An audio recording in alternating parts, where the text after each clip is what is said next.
Alors, pour tester le volume donc, de son jardin, pour le mettre en volume si le plan est fini, on va utiliser un outil qui s'appelle l'outil pouce étiré, qui est ici.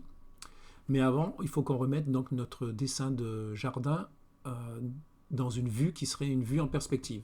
Donc pour ça, vous cliquez sur la petite maison qui est ici, vous voyez où on voit à la fois le devant, le côté et le dessus, hein, qui s'appelle ISO, et vous venez dans le menu caméra, choisir perspective.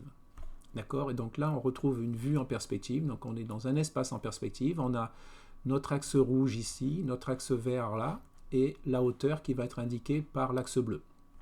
Ok, pour mettre du volume, c'est l'avantage de SketchUp, c'est très très simple. On prend donc l'outil pouce étiré ici et on vient cliquer sur la zone qu'on veut mettre en volume. Donc là, je veux faire la haie, je clique, je bouge ma souris vers le haut et je fais la hauteur de ma haie.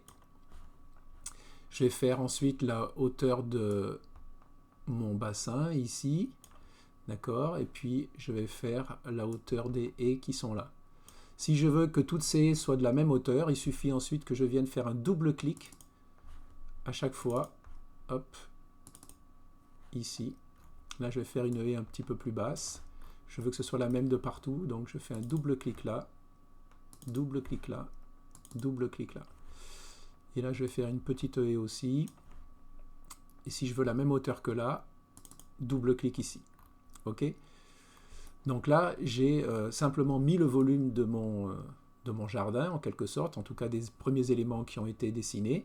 Hein, il me resterait à faire les textures pour mettre donc, les parties sable ou gravier là où on va marcher, les parties végétales, et puis rajouter bien sûr des végétaux taillés en forme géométrique. Mais ça, dans une autre vidéo.